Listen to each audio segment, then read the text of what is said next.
Across Australia, New Zealand and the South Pacific, this is the week's Adventist News in Focus with David Gibbons.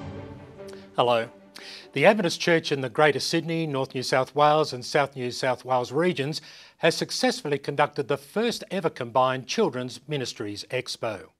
Close to 200 children's ministry leaders representing 30 churches from across Australia and Papua New Guinea attended the event to learn about discipling children for life. Participants chose from 32 workshops to attend and learned how to run a kids' church service. And in just over a week, the first ever nationwide Kids Expo will be held in the Solomon Islands. 1,000 people are expected to come to the new multi-purpose centre looking for skills, fresh ideas and a renewed vision. The Seventh-day Adventist Church in the Tambul district of Papua New Guinea has baptised 129 people over a period of 2 months. 66 people were baptised earlier this month following a week of evangelistic meetings in the region. 2 months ago, the Adventist Church in the region baptised 63 people. There are more Seventh-day Adventists in Papua New Guinea than any other country in the South Pacific. Almost 1 out of every 5 Papua New Guineans attends an Adventist church every Saturday. Adventists from the South Pacific played a big part at the International Pathfinder Camporee in Oshkosh, Wisconsin. Not only did 150 Pathfinders from Australia, New Zealand and the Pacific Islands join their international counterparts at the event, but Murray Hunter, Senior Chaplain at the North Pine Christian College in Queensland, Australia, was also the keynote speaker. About 35,000 members of the International Youth Organisation attended the event that is held every 5 years. They represented more than 100 countries.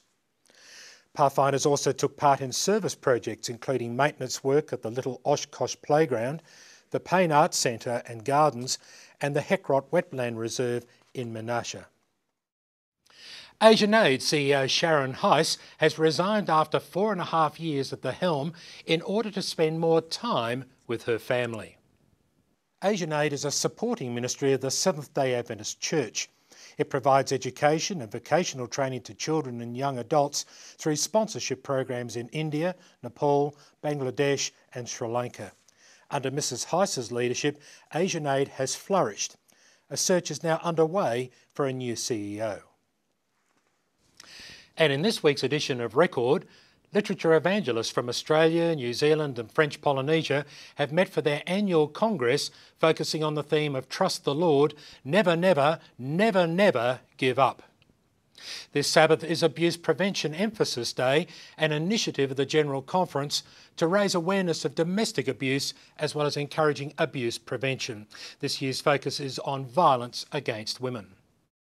A new resource for teenagers calling Cooling Down Teen Stress has been launched by the Signs Publishing Company. And the editor uses the word hope no fewer than 47 times. Why is that, Nathan? Thanks, David. 10 years ago I had the opportunity to write a guest editorial for Record, and I came up with something that focused on the idea of hope and my hopes for the church. When I realised I'd arrived at the 10-year anniversary of that editorial, I decided I'd revisit that concept. An interesting process. You can check it out in this week's issue of Record. Thanks, Nathan. In the full half hour of In Focus this week, there is an interview with Australian Golden Guitar winner Steve Passfield, and Francine Bell has some great acronyms to share. Well, that's how we saw the news for this week. Thanks for your company. I'm David Gibbons.